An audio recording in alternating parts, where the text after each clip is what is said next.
गिबियावनो बयखौबो बड' निउस इउटुब चेनेलनि गोदान खौराङाव बरायबाय। नोंथांमोननि थाखाय बे समाव माखासे खौरां लाबोदों। भिडिअखौ जोबजासे नायलांनो दाबाव आरो चेनेलाव गोदानब्ला अन्नानै साबस्क्राइब खालामना बेल आइकनआ अलाव होनानै ला आरो भिडिअखौ लाइक कमेन्ट शेयार खालामनो गुरै खावलायबाय। दानिया फैदो दिनैनि खौराङाव। गिबि खौराङाव दङ रायजोआव गं 107 फरायसालिफ्रा बन्द जासिगोन।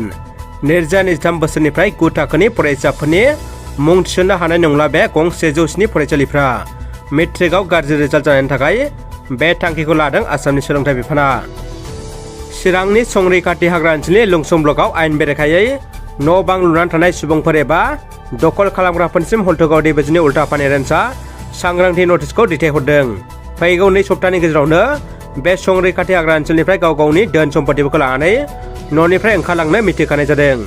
जुदि बिथोनखौ नेवसिगारोब्ला बिफाननि आयेन बायदि गोख्रों राहा लानाय जागोन होननानै मिथिहोबावदों। मोखां आरो गाननाय खसाबखौ नुनानै डिम्बिसनि नखर फोलेरा सिनाय होनना बुंसारदों। सानब्रैनि नेथारनाय उनाव जोब्बाय। जोबथारनायाव जावखांना दिहुननाय जाबाय गोनो गोथो जानाय गोथै सहखौ। शुक्रबारखालि पुलिसनि गुलियाव थैदोंमोन सुबुङा। केनाराम बसुमतारी गोथै सह होनना दाबि खालामदोंमोन। नाथाय गावलायनायनि उनखालि बाक्सानि मोनसे फोलेरा गोथै सहखौ डिम्बिसन मोसाहारि होनना दाबि खालामो। डिम्बिसनि नखर फोलेरनि आर'जलाइनि थाखायनो गोथै सहखौ फबनायनिफ्राय जावखांना दिहुननाय जाबाय। मेजिस्ट्रेटनि नोजोरनायाव मैया मोनाबिलि 6:25 रिंगायाव जावखांना दिहुननाय जाबाय गोथै सहखौ। अरांनि पासनि दैमानि सेराव फबना दोननाय जादोंमोन गोथै सहखौ। डिम्बिसनि नखर फोलेरा 100% गोथै सहआ डिम्बिसन मोसाहारि होनना दाबि खालामदोंमोन। महर मोखां आरो गाननाय खसाबखौ नुनानै डिम्बिसनि नखर फोलेरा सिनायो होनना बुंसारदों। उदालगुरियाव सोमजिनाय जाथायखौ गिबि मन्थ्रिया CIDनि गेजेरजों नायबिजिरनो बिथोन होबाय।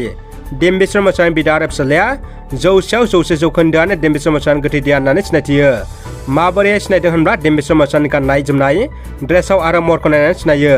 नंखाय एनकाउन्टार खालामनायनि सायाव मिरु बनसु आतसु आरो बाक्सा जिल्ला बनसुआ उदालगुरि जिल्ला बेंगिरिनो गोसोखांलाय गथायदों। दानिया फैदो गुबुन मोनसे खौराङाव। क'क्राझार जिल्ला कर्मचारी फरायसंनि 2 घन्टा धरना हाबाफारि। NPSनि सोलाय OPSखौ मोजाङै लाखिनांगौनि दाबिजों गोख्रों धरना हाबाफारि बानजायदों। क'क्राझार जिल्लानि जिल्ला बेंगिरिनि लांगोनायाव थानाय चिल्ड्रेन पार्कआव क'क्राझार जिल्ला कर्मचारी फरायसंनि बानजायनायाव गुबुन गुबुन बिफाननि साख्रिआवलाफ्रा 2 घन्टा धरना हाबाफारि बानजायदों। बे हाबाफारियावनो आखायाव प्लेकार्ड बेनार पेस्टुल लानानै गोख्रों खुदिसानाय दिन्थिफुंदों। कच राजबंसि हारिनि जेंना जेंसिनि सायाव सावरायगोन। फैगौ 5 मार्चआव कच राजबंसि माहारि आफादनि बानजायनायाव बङाइगावनि जनता भवनाव केल'नि जेंनाफोरखौ लानानै गुवारै सावरायगोन होननानै रोखा बुंथियो कच राजबंसि माहारि आफादनि आफादगिरि बिश्वजित रायआ। क'क्राझार सोहोरनि ग्रिनफिल्डआव मुलुग गोजोन आरो खौसेथिनि थाखाय फैगौ 3, 4 आरो 5 मार्च खालाराव रायजोआरि आर'ज गाबनाय हाबाफारि बानजायनो साखाफारा जादों। बे हाबाफारिखौ सोलिबोगासिनो फैगौ मार्च दाननि 3, 4 आरो 5 खालाराव क'क्राझार सोहोरनि साखाथियाव थानाय ग्रिनफिल्ड गेवलां फोथाराव खुंफुंनो साखाफारा जाबाय। थारैनो बे सानथामनि हाबाफारियाव सुबुंनि गोजोन खौसेथिनि थाखाय 100 दौरिफ्रा आर'ज गाबफैगोन आरो रोजासे आर'ज हानजाया सानथामसिम आर'ज गाबबाय थागोन। बेजों लोगोसेनो बयबो रायजो राजाफ्रानो बे हाबाफारियाव बाहागो लानो हागोन होननानै फोरमायहरदों। दानिया फैदो जोबथा खौराङाव। लैथोमाया जाहाजनि गिख्रंथाव जाब्रबथाय। इटालि हादरनि कालाब्रिया ओनसोलनि मोनसे लैथोमा हरखाब नावनि जाब्रबथायाव खमैबो 59 दावबायारि सुबुंफ्रा जिउ गोमादों।